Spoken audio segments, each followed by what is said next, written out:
اس بڑے بھونچال کے بعد جس سے بابل شہر تباہ ہوگا اور آسمان پر دو نشان ظاہر ہوں گے، سورج تاریک اور چاند خون ہو جائے گا، جس سے مکمل تاریکی چھا جائے گی۔ اور پھر ہم یہ بھی پڑھتے ہیں کہ آسمان مکتوب کی طرح سے سرک جائے گا، جس سے بڑھتی ہوئی آسمانی افواج کا اظہار ہوگا، اور ہماری آنکھیں آسمانی تناظر میں کھل جائیں گی اور لوگ اس نشان کو دیکھیں گے، اور ان کے رد عمل کے طور پر اسے ظاہر کیا جائے گا کہ خدا کا برہ جو ذبح کیا گیا تھا وہ اب عدالت اور حکمرانی کرنے کے لیے واپس آ رہا ہے۔ اور پھر یہاں پر لکھا ہے، اور زمین کے بادشاہ اور امیر اور فوجی سردار اور مالدار اور زور آور اور تمام غلام اور آزاد پہاڑوں کی غاروں اور چٹانوں میں جا چھپے، اور پہاڑوں اور چٹانوں سے کہنے لگے کہ ہم پر گر پڑو اور ہمیں اس کی نظر سے جو تخت پر بیٹھا ہوا ہے اور برے کے غضب سے چھپا لو۔ اور پھر ہم دیکھتے ہیں کہ اس کے بعد یوں مرقوم ہے، کیونکہ ان کے غضب کا روز عظیم آ پہنچا، اب کون ٹھہر سکتا ہے؟ متی 24 میں لکھا ہے، اور اس وقت ابن آدم کا نشان آسمان پر دکھائی دے گا، اور اس وقت زمین کی سب قومیں چھاتی پیٹیں گی اور ابن آدم کو بڑی قدرت اور جلال کے ساتھ آسمان کے بادلوں پر آتے دیکھیں گی۔ تو یسوع کے آنے سے پہلے وہ اس نشان کو دیکھیں گے، کیونکہ آسمان مکتوب کی طرح سرک جائے گا، اور وہ اس سے پرے آسمان کی فوجوں کو آتے ہوئے دیکھیں گے، اور وہ آسمان پر یہ نشان دیکھیں گے۔ یہاں پر لکھا ہے کہ دنیا کی تمام قومیں ماتم کریں گی، جس سے یہ ظاہر ہوتا ہے کہ وہ جانتے ہوں گے کہ عدالت ان پر آنے کو ہے۔ مکاشفہ 1:7 میں بھی اسے واضح طور پر بیان کیا گیا ہے، اور یہاں پر اس طرح سے لکھا ہے، دیکھو وہ بادلوں کے ساتھ آنے والا ہے، اور ہر ایک آنکھ اسے دیکھے گی، اور جنہوں نے اسے چھیدا تھا وہ بھی دیکھیں گے، اور زمین کے سب قبیلے اس کے سبب سے چھاتی پیٹیں گے۔ اس سے تصدیق ہوتی ہے کہ اسرائیلی بھی دنیا کے قبائل میں شامل ہوں گے، اور اسرائیل مسیح کی واپسی سے پہلے تباہ نہیں کیے جائیں گے، کیونکہ وہ توبہ کریں گے۔ اور ماتم کرنے اور چھیدنے کے اس حوالے کا ذکر زکریا 12 میں بھی موجود ہے، اور یہاں پر ہم دیکھتے ہیں کچھ اس طرح لکھا ہے، مسیح کہتا ہے، اور وہ اس پر جس کو انہوں نے چھیدا ہے نظر کریں گے، یعنی انہوں نے یسوع مسیح کو چھیدا تھا، وہ اپنے لیے ماتم کریں گے اور توبہ کریں گے۔ تو یہ اسرائیل کے توبہ کرنے کی نبوت ہے، اور انہیں یہ احساس ہوگا کہ یسوع جس کو انہوں نے چھیدا تھا وہی دراصل مسیح ہے، وہ ماتم کریں گے اور توبہ کریں گے۔ تو اس دن کی ابتدا میں ہی اسرائیل توبہ کرے گا، جب زمین کے تمام قبیلے اس کی وجہ سے ماتم کریں گے۔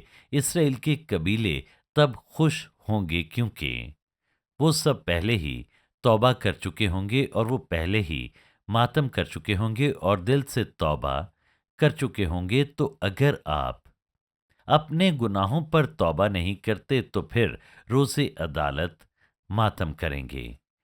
پہلا ماتم دکھ کا ماتم ہے اپنی زندگی پر، اور دوسرا ماتم موت کا ماتم ہے۔ اور پھر دیکھیں، اب اگلا واقعہ ہمارا 10واں نقطہ بیان کرتا ہے کہ خداوند اپنی فوجوں کو آگے بڑھانے کے لیے دھاڑے گا، اور پھر دیکھیں اگلا واقعہ کچھ اس طرح ہوگا کہ بادشاہوں کے بادشاہ کی آواز اس کی فوجوں کے لیے اشارہ ہوگی کہ حملے کے لیے اب انہیں آگے بڑھنا ہے۔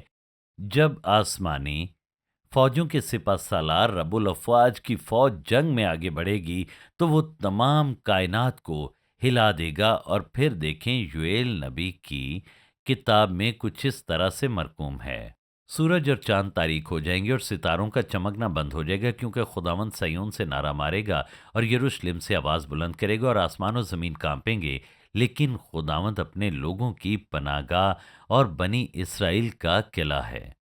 پھر یوئیل دوسرے باب میں مرقوم ہے، ان کے سامنے زمین و آسمان کانپتے اور تھر تھراتے ہیں، سورج اور چاند تاریک اور ستارے بے نور ہو جاتے ہیں، اور خداوند اپنے لشکر کے سامنے للکارتا ہے، کیونکہ اس کا لشکر بے شمار ہے، اور اس کے حکم کو انجام دینے والا زبردست ہے، کیونکہ خداوند کا روز عظیم نہایت خوفناک ہے، کون اس کی برداشت کر سکتا ہے؟ تو یہودا کے قبیلے کا ببر دھاڑے گا، اور اس کے گرجنے سے کائنات ہل جائے گی۔ یسایہ 13 میں لکھا ہے، اس لیے میں آسمانوں کو لرزاؤں گا اور رب الافواج کے غضب سے اور اس کے قہر شدید کے روز زمین اپنی جگہ سے جھٹکی جائے گی۔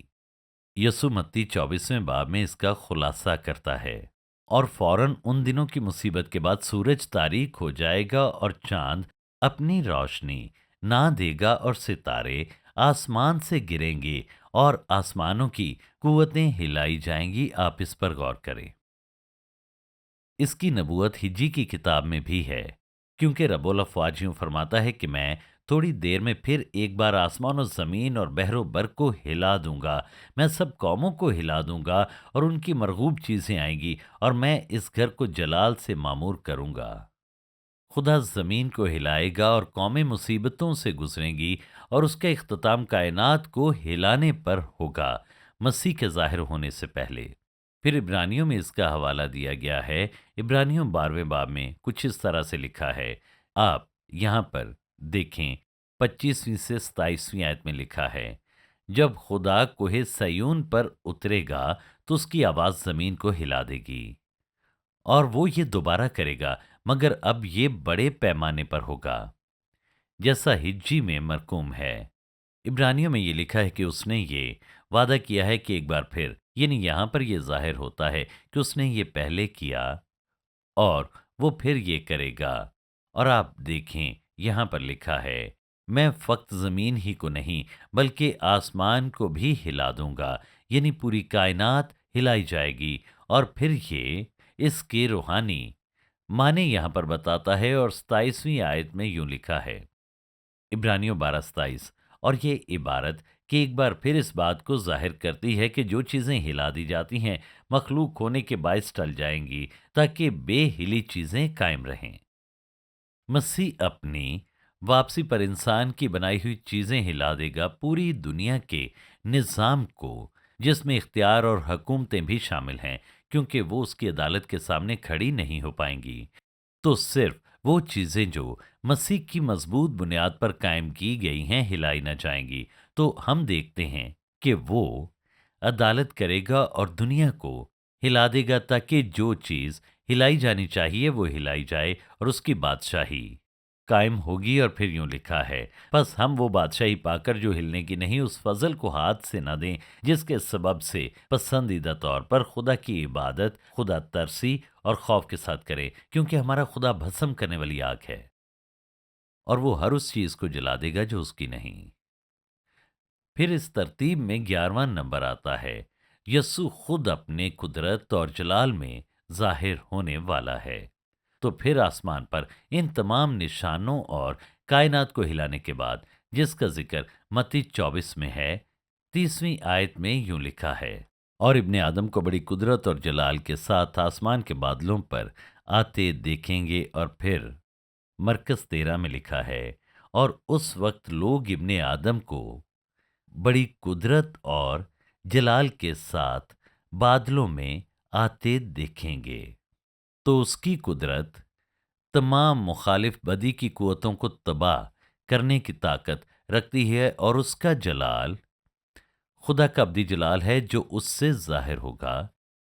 مکاشفہ پہلے باب میں بھی اس سے متعلق بتایا گیا ہے، اور یسوع مسیح کی طرف سے جو سچا گواہ اور مردوں میں سے جی اٹھنے والوں میں پہلوٹا اور دنیا کے بادشاہوں پر حاکم ہے۔ دیکھیں، اپنے جی اٹھنے سے یسوع نے زمین پر حکمرانی کرنے کا مکمل اختیار پایا، یعنی اس نے زمین پر حکمرانی قائم کرنے کے لیے اختیار کو چھڑایا اور واپس اسے خریدا، اور اپنی دوسری آمد پر وہ اپنے اختیار کا دعویٰ کرے گا اور اس کے استعمال کرے گا تاکہ زمین پر بادشاہی قائم کرے۔ لکھا ہے، جو ہم سے محبت رکھتا ہے اور جس نے اپنے خون کے وسیلے ہم کو گناہوں سے خلاصی بخشی اور ہم کو ایک بادشاہی بھی اور اپنے خدا اور باپ کے لیے کاہن بھی بنایا، اس کا جلال اور سلطنت عبدالآباد رہے۔ تو اس نے صرف زمین کو نہیں چھڑایا اور واپسی کا دعویٰ نہیں کیا، بلکہ اس نے اپنے لوگوں کو بھی چھڑایا۔ خدا کی تعریف ہو، اور ہم جو چھڑائے گئے ہیں اس کی بادشاہی میں حکمرانی کریں گے، بادشاہ اور بطور کاہن۔ پھر لکھا ہے، دیکھو وہ بادلوں کے ساتھ آنے والا ہے، اور ہر ایک آنکھ اسے دیکھے گی، اور جنہوں نے اسے چھیدا تھا وہ بھی دیکھیں گے، اور زمین پر کے سب قبیلے اس کے سبب سے چھاتی پیٹیں گے، یا تو وہ ماتم کریں گے کہ ان کی عدالت ہوئی یا معافی مانگیں گے کہ انہوں نے پہلے اسے قبول نہ کیا؟ یہاں پر یوں لکھا ہے، خداوند یسوع، خداوند خدا جو ہے اور جو تھا اور جو آنے والا ہے، یعنی قادر مطلق فرماتا ہے کہ میں الفا اور اومیگا ہوں۔ تو یسوع جو ہمیں چھڑانے کے لیے انسان بن گیا، وہ قادر خدا بھی ہے۔ آپ خدا کی تعریف کریں۔ تو یسوع مسیح کی دوسری آمد آپ دیکھیں کہ خدا کی طرف سے تاریخ میں تمام کیے گئے کاموں میں سب سے بڑا واقعہ ہوگا، اور یہاں پر تاریخی نبوتوں کی ہم تکمیل دیکھتے ہیں، اور یہ فیصلہ کن مرحلہ ہوگا جب وہ عدالت کرنے کے لیے آئے گا تاکہ زمین پر وہ اپنی بادشاہی قائم کرے۔ اور میں آپ کو یہ بتانا چاہتا ہوں کہ یہ دراصل پرانے عہد نامے اور نئے عہد نامے کی بہت سی نبوتوں کا موضوع رہا ہے، اس کی پہلی آمد سے زیادہ۔ یسوع مسیح کی دوسری آمد کے تین مقاصد ہوں گے۔ نمبر ایک، اپنی برگزیدہ قوم اسرائیل کو بچانا، جو تباہی کے قریب ہوں گے اور اس کا نام پکاریں گے کہ وہ آئے اور اسرائیل کو بچائے۔ دوسرا مقصد، وہ زمین کی عدالت کرنے آئے گا اور زمین پر سے تمام بدکاروں کو مٹائے گا۔ آئیے چند حوالے دیکھتے ہیں۔ زبور 96 میں لکھا ہے، وہ زمین کی عدالت کرنے کو آ رہا ہے، وہ صداقت سے جہان کی اور اپنی سچائی سے قوموں کی عدالت کرے گا۔ یہودا میں مرقوم ہے، خداوند اپنے لاکھوں مقدسوں کے ساتھ آیا تاکہ سب آدمیوں کا انصاف کرے اور سب بے دینوں کو ان کی بے دینی کے ان سب کاموں کے سبب سے جو انہوں نے بے دینی سے کیے ہیں، اور ان سب سخت باتوں کے سبب سے جو بے دین گناہ گاروں نے اس کی مخالفت میں کہی ہیں، قصوروار ٹھہرائے۔ اور پھر لکھا ہے، جب خداوند یسوع اپنے قوی فرشتوں کے ساتھ بھڑکتی ہوئی آگ میں آسمان سے ظاہر ہوگا، اور جو خدا کو نہیں پہچانتے اور ہمارے خداوند یسوع کی خوشخبری کو نہیں مانتے، ان سے بدلہ لے گا۔ تو پہلی بات، وہ اسرائیل کو بچانے آئے گا۔ نمبر دو، وہ زمین کی عدالت کرنے اور بدکاروں کو مٹانے کے لیے آئے گا۔ پھر نمبر تین، وہ تمام انسانی ناراست مملکتوں کو ختم کرنے آئے گا اور زمین پر راست بازی سے اپنی بادشاہی قائم کرے گا۔ تو یسوع مسیح دنیا کی عدالت کرنے آئے گا۔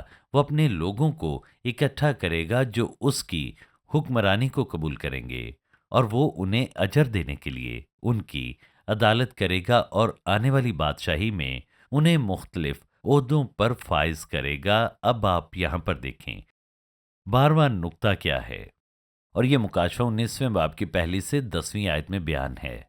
یہاں بیان کیا گیا ہے کہ آسمان کی فوجیں یسوع سے کچھ پہلے لوٹیں گی۔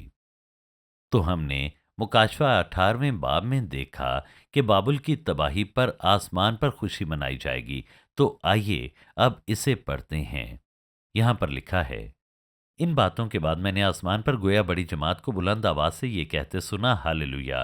نجات اور جلال اور قدرت ہمارے خدا ہی کی ہے، کیونکہ اس کے فیصلے راست اور درست ہیں، اس لیے کہ اس نے اس بڑی کسبی کا انصاف کیا جس نے اپنی حرام کاری سے دنیا کو خراب کیا تھا، اور اس سے اپنے بندوں کے خون کا بدلہ لیا۔ کیونکہ ہم یہاں پر دیکھتے ہیں کہ پوری تاریخ میں بابل مقدسین کو ایذا رسانی دینے کا وسیلہ بنتا رہا۔ پھر دوسری بار انہوں نے ہاللویا کہا، اور اس کے جلنے کا دھواں عبدالآباد اٹھتا رہے گا، اور 24 بزرگوں اور چاروں جانداروں نے گر کر خدا کو سجدہ کیا جو تخت پر بیٹھا تھا، اور کہا آمین ہاللویا۔ پھر 5ویں اور 6ٹھی آیت دیکھیں، اور تخت میں سے یہ آواز نکلی کہ اے اس سے ڈرنے والے بندو، خواہ چھوٹے ہو خواہ بڑے۔ اور پھر ایک بار سنیں، اے اس سے ڈرنے والے بندو، خواہ چھوٹے ہو خواہ بڑے، تم سب ہمارے خدا کی حمد کرو۔ پھر میں نے بڑی جماعت کی سی آواز اور زور کے پانی کی سی آواز اور سخت گرجوں کی سی آواز سنی کہ ہاللویا، اس لیے کہ خداوند ہمارا خدا قادر مطلق بادشاہی کرتا ہے۔ پھر مکاشفہ 19ویں باب میں افواج کو بیان کیا گیا ہے، اس کے ساتھ لوٹنے والوں کو دلہن کے طور پر بیان کیا گیا ہے۔ آؤ ہم خوشی کریں اور نہایت شادمان ہوں اور اس کی تمجید کریں، اس لیے کہ برے کی شادی آ پہنچی اور اس کی بیوی نے اپنے آپ کو تیار کر لیا۔ تو یہ اس لیے ہوتا ہے کہ وہ اب تیار ہے، اور اس کو چمکدار اور صاف مہین کتانی کپڑا پہننے کا اختیار دیا گیا، کیونکہ مہین کتانی کپڑے سے مقدس لوگوں کی راست بازی کے کام مراد ہیں۔ تو اس وقت کلیسیا یعنی اس کی دلہن آسمان پر ہوگی، اس کا صاف اور چمکدار مہین کتانی کپڑے میں لپٹا ہونا راست بازوں کے کاموں کو بیان کرتا ہے۔ تو یہ زندہ کیے گئے مقدسین ہیں جو یسوع کے تخت عدالت کے سامنے کھڑے ہوں گے، اور یہ جلال میں ملبس ہوں گے کیونکہ یہ ان کے کاموں کا حوالہ ہے۔ انہیں اجر دیا جائے گا، اور شادی کی ضیافت پہلے ہی ہو چکی ہوگی کیونکہ اب وہ اس کی بیوی کہلائے گی، جو ثابت کرتا ہے کہ کلیسیا کا اٹھایا جانا مسیح کی دوسری آمد سے پہلے ہوگا، کیونکہ کلیسیا پہلے ہی آسمان پر ہے، اس سے پہلے کہ یسوع زمین پر آنے کے لیے آسمان کو چھوڑے۔ پھر آپ 9ویں آیت دیکھیں، اور اس نے مجھ سے کہا، لکھ، مبارک ہیں وہ جو برے کی شادی کی ضیافت میں بلائے گئے ہیں۔ پھر اس نے مجھ سے کہا کہ یہ خدا کی سچی باتیں ہیں۔ تو یہ ضیافت شادی کے بعد ہوگی، اور یہ زمین پر ہوگی، اور جو ایماندار زمین پر ہوں گے وہ مبارک ہوں گے جنہیں شادی کی ضیافت میں بلایا جائے گا۔ تو زمین پر بادشاہی کا آغاز شادی کی ضیافت کے ساتھ ہونے والا ہے، اور یہ فوج جو یسوع کے ساتھ آئے گی وہ اس کی دلہن ہوگی، جس کا ذکر 14ویں آیت میں موجود ہے، کیونکہ یہاں پر لکھا ہے کہ یسوع کے ساتھ یہ فوج سفید گھوڑوں پر سوار ہوگی اور صاف مہین کے تانی کپڑوں میں ملبوس ہوگی۔ لکھا ہے، اور آسمان کی فوجیں سفید گھوڑوں پر سوار اور سفید اور صاف مہین کے تانی کپڑے پہنے ہوئے اس کے پیچھے پیچھے ہیں۔ اور 8ویں آیت میں یہ واضح طور پر دلہن کے طور پر بیان ہوا ہے۔ یہاں پر کچھ اس طرح سے لکھا ہے، اور اس کو چمکدار اور صاف مہین کے تانی کپڑا پہننے کا اختیار دیا گیا ہے۔ تو یاد رکھیں، یہ ہم ہوں گے جو سفید گھوڑوں پر سوار اس کے ساتھ جنگ کے لیے آئیں گے۔ پھر 10ویں آیت میں یوحنا جوش سے بھر جاتا ہے۔ لکھا ہے، اور میں اس سے سجدہ کرنے کے لیے اس کے پاؤں پر گرا۔ اس نے مجھ سے کہا کہ خبردار ایسا نہ کر، میں بھی تیرا اور تیرے ان بھائیوں کا ہم خدمت ہوں جو یسوع کی گواہی دینے پر قائم ہیں۔ خدا ہی کو سجدہ کر، کیونکہ یسوع کی گواہی نبوت کی روح ہے۔ اب یاد رکھیں، یہ سب یسوع سے متعلق ہے۔ وہ اپنے زندہ ہوئے مقدسین کے ساتھ آئے گا، یعنی اس کی کلیسیا اس کے ساتھ ہوگی۔ اور دیکھیں، زکریا میں مرقوم ہے، کیونکہ خداوند میرا خدا آئے گا اور سب قدسی تیرے ساتھ۔ یہودا میں لکھا ہے، دیکھو خداوند اپنے لاکھوں مقدسوں کے ساتھ آیا تاکہ سب آدمیوں کا انصاف کرے۔ مکاشفہ 17 میں لکھا ہے، اور وہ جو بلائے ہوئے اور برگزیدہ اور وفادار اس کے ساتھ ہیں۔ یسوع کے ساتھ آنے والی فوج میں فرشتے بھی شامل ہوں گے۔ یسوع نے کہا، کیونکہ ابن آدم اپنے باپ کے جلال میں اپنے فرشتوں کے ساتھ آئے گا۔ دوسرا تسلنیکیوں پہلے باب میں لکھا ہے، خداوند کبھی فرشتوں کے ساتھ بھڑکتی ہوئی آگ میں آسمان سے ظاہر ہوگا، اور جو خدا کو نہیں پہچانتے اور ہمارے خداوند یسوع مسیح کی خوشخبری کو نہیں مانتے ان سے بدلہ لے گا۔ پھر متی 25ویں باب میں یسوع نے کہا، جب ابن آدم اپنے جلال میں آئے گا اور سب فرشتے اس کے ساتھ آئیں گے، تب وہ اپنے جلال کے تخت پر بیٹھے گا۔ یسوع نے یہ بھی کہا کہ وہ بادلوں پر آئے گا، اور یہ بڑی اور زبردست فوج سفید اور صاف مہین کپڑوں میں ملبوس ہوگی جو بادلوں کی طرح ہوں گے۔ اعمال پہلے باب میں بھی ہم اس بات کا ذکر دیکھتے ہیں۔ جب یسوع مسیح آسمان پر اٹھایا گیا تھا تو یہاں پر یوں لکھا ہے، دیکھتے دیکھتے اوپر اٹھا لیا گیا اور بدلی نے اسے ان کی نظروں سے چھپا لیا۔ تو دیکھو، دو مرد سفید پوشاک پہنے ان کے پاس آ کھڑے ہوئے۔ کچھ کہتے ہیں یہ فرشتے ہیں، یہ دو گواہ بھی ہو سکتے ہیں، اور انہوں نے کہا، یہی یسوع جو تمہارے پاس سے آسمان پر اٹھایا گیا ہے، اسی طرح پھر آئے گا جس طرح تم نے اسے آسمان پر جاتے دیکھا ہے۔ تو یسوع ویسے ہی لوٹے گا جیسے وہ آسمان پر اٹھایا گیا تھا۔ نمبر 1 شخصی طور پر، نمبر 2 ظاہری طور پر، نمبر 3 بدنی طور پر، نمبر 4 وہ کوہ زیتون پر لوٹے گا جہاں پر وہ اٹھایا گیا تھا، اور پھر نمبر 5 وہ اپنے مقدسین اور فرشتوں کے ساتھ بادلوں پر لوٹے گا۔ اب آپ 13ویں نقطے پر غور کریں کہ یسوع مخالف مسیح اور اس کی فوجوں کو ختم کرنے کے لیے آگے بڑھے گا، اور اس کی فوج اس کے پیچھے ہوگی۔ مکاشفہ 19ویں باب میں یہ مرقوم ہے، اسے یاد کریں کہ آسمان مکتوب کی طرح سرک گیا، آسمان کھل گیا اور فوج اور وہ جھنڈا نظر آیا جو ابن آدم کا نشان ہے۔ اور پھر ہم دیکھتے ہیں کہ یہاں پر یوں مرقوم ہے، پھر میں نے آسمان کو کھلا ہوا دیکھا، اور کیا دیکھتا ہوں کہ ایک سفید گھوڑا ہے اور اس پر ایک سوار ہے جو سچا اور برحق کہلاتا ہے، اور وہ راستے کے ساتھ انصاف اور لڑائی کرتا ہے، اور اس کی آنکھیں آگ کے شعلے ہیں، اور اس کے سر پر بہت سے تاج ہیں، اور اس کا ایک نام لکھا ہوا ہے جسے اس کے سوا کوئی اور نہیں جانتا۔ تو دیکھیں کہ یہاں پر کوئی بھی نہیں ہے جو اس کے بارے میں جانتا ہو، یعنی یسوع کے علاوہ کوئی اور اس بھید سے واقف نہیں، اور وہ خون کی چھڑکی ہوئی پوشاک پہنے ہوئے ہے، اور اس کا نام کلام خدا کہلاتا ہے، اور آسمان کی فوجیں سفید گھوڑوں پر سوار اور سفید اور صاف مہین کتانی کپڑے پہنے ہوئے اس کے پیچھے پیچھے ہیں، اور قوموں کو مارنے کے لیے اس کے منہ سے ایک تیز تلوار نکلتی ہے۔ اب اگلی بار ہم اس تلوار کو چلتے ہوئے دیکھیں گے جب وہ واپس لوٹے گا، تو یہ تلوار اس کے منہ سے نکلتی ہے، یعنی خدا کا کلام دراصل روح کی تلوار ہے۔ وہ کلام بولے گا اور مخالف مسیح کی فوجیں تباہ ہو جائیں گی، اور وہ لوہے کی عصا سے ان پر حکومت کرے گا، یعنی اب اس کے پاس قوموں پر لوہے کی عصا سے حکمرانی کرنے کا اختیار ہوگا، اور قادر مطلق خدا کے سخت غضب کی مے کے حوض سے انگور روندے گا۔ مے کے حوض اسرائیل کی سرزمین ہے، اور حوض میں موجود تمام انگور مخالف مسیح کی افواج ہیں، اور وہ اپنے پاؤں کے نیچے ان تمام انگوروں کو روندے گا۔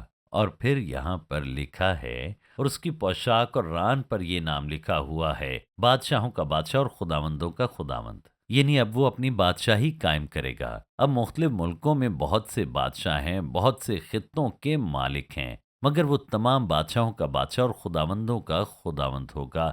تو یہاں پر بیان کیا گیا ہے، حالانکہ اس کے پاس بڑی فوج ہوگی، مگر وہ تمام جنگ خود لڑے گا، اور وہ نعرے لگائیں گے، کیونکہ اس کے منہ سے نکلنے والی تلوار ہی تباہی لائے گی۔ اگلی بار ہم خدا کے عظیم اور خوفناک دن کو عمل میں آتے دیکھیں گے، جب یسوع مخالف مسیح کی فوجوں کو شکست دے گا۔ مکاشفہ کی کتاب پر میری سیریز جو ہے شروع سے لے کر آخر تک ہے، آیت با آیت اس کا احاطہ کیا گیا ہے۔ اس میں آدھے آدھے گھنٹے کے 29 پروگرام ہیں، اور ہماری آپ سے یہ درخواست ہے کہ آپ ان تمام پیغامات کو حاصل کریں۔ تو 7 DVDs میں یہ تمام پیغامات موجود ہیں، یعنی تمام 29 ایک ساتھ، اور آپ اسے 70 پاؤنڈ میں حاصل کر سکتے ہیں، اور ان DVDs میں موجود تمام تعلیمات کو آپ استعمال کر سکتے ہیں۔ آپ اسے خاندانی گروپس اور مختلف طریقوں سے استعمال کریں، تو آپ اس پوری سیریز کو ضرور حاصل کریں۔ Shekinah Bible Ministries were founded by Dr. Tahira Salim and Reverend Dr. Asher Salim on 27th October 1998. The foundation of organization was laid by Reverend Dr. Shahid Siraj Deen, who was called home by God on 14th Feb 1998. The organization commenced its working through Bible Institute and then by the grace of God developed following establishments: Shekinah Bible Church, Shekinah Sunday School, Shekinah Movie Society, Shekinah Messaging Services, Shekinah Adult Youth, Daughters of Shekinah, Shekinah Bible Institute, Shekinah News, Shekinah Medical Camp, Shekinah EMAC,